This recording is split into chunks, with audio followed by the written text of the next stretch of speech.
It's 11:47 p.m. Alman is sitting on the edge of his bed, phone glowing in his hand, thumb frozen mid-scroll. He wasn't even supposed to be on social media tonight. He had work early tomorrow. But then he saw the post. Your first $10,000 is the hardest, everything changes after that. He reads it again. $10,000. Alman checks his bank app. $1,842.63. That's everything he has. Savings, emergency fund, all of it. And suddenly, it hits him. He's 27. Working full-time. Trying his best. But nowhere close to $10,000. And now there's this invisible line on the internet, telling him that his life doesn't really start until he crosses it. So what is he doing wrong? Because it feels like everyone else already figured something out, and he missed it. Now here's the part nobody says out loud. That $10,000 number. It's not just money. It's a psychological wall. And until you understand what's really happening on the other side of it, you'll keep feeling stuck, no matter how hard you work. Because from the outside, $10,000 doesn't look life-changing. It's not a house. It's not retirement money. It's not even a fancy car. So why does everyone who reaches it start moving faster? Why do things suddenly feel easier? Why does it feel like some invisible switch flips? Here's the truth. Something does change. But it's not what you think. And if you're sitting there with less than $10,000 right now, wondering if you're behind, you're asking the wrong question. Because the real question is this. What actually happens when you hit that number? And why do most people never get there in the first place? Let's clear something up first. Saving your first $10,000 is not about the money. It's about what it forces you to become. Because if you look at the numbers alone, $10,000 isn't life-changing. It won't retire you. It won't replace your income. It won't suddenly make you rich. So why does everything feel different after it? Because before $10,000, you're fighting chaos. After $10,000, you start controlling it. Here's what Alman doesn't realize yet. Right now, every unexpected expense hits him like a crisis. Car repair, stress, medical bill, panic, friend's wedding, credit card. Because when your savings are low, life controls you. But once you cross that $10,000 line, you're no longer reacting. You're deciding. That's the first shift. And it's invisible. Now here's the second one, and this is where most people get it wrong. People think saving money is about discipline. It's not. It's about systems. Because no one accidentally saves $10,000. You don't wake up one day and realize it just happened. It's built through small, boring, repeated actions. Spending less than you earn. Automating savings. Saying no when it's uncomfortable.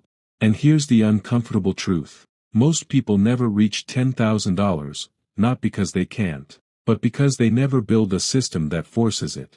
They rely on motivation. And motivation disappears the moment life gets hard. Now let's talk about something nobody tells you. The speed changes. Before $10,000, saving feels painfully slow. You save $100, something breaks. You save $300, an emergency hits. You feel like you're moving, but never getting anywhere. It's like running on a treadmill. But once you reach that first $10,000, momentum starts to build.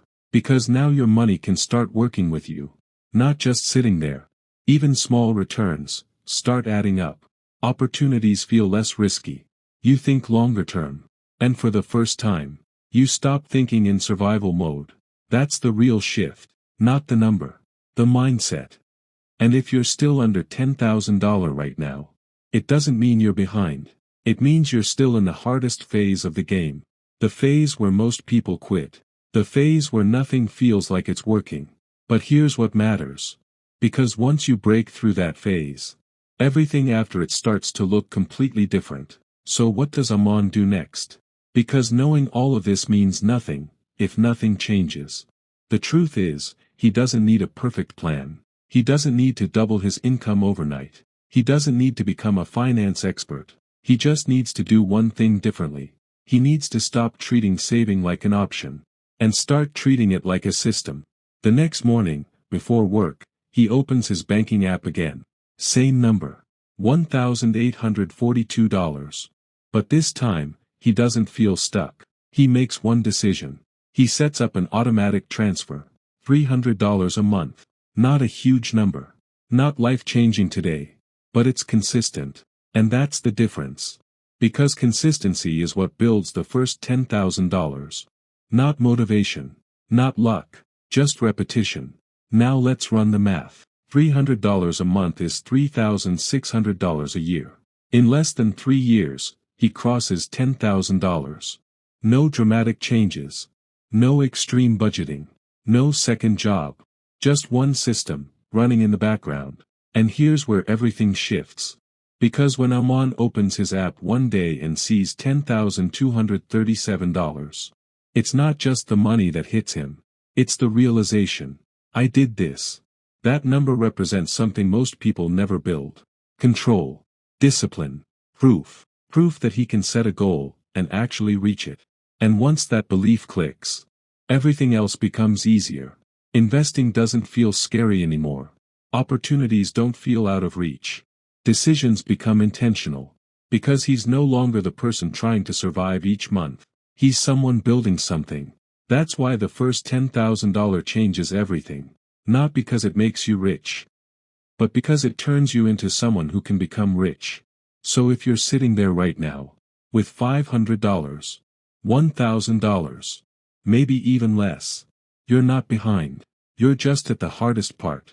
The part where nothing looks impressive. The part where progress feels invisible. But this is where it starts. Because the number you see in your bank account today is not the number that defines you. The system you build is. And one day, you'll open your phone, look at that number, and realize that was the moment everything started to change.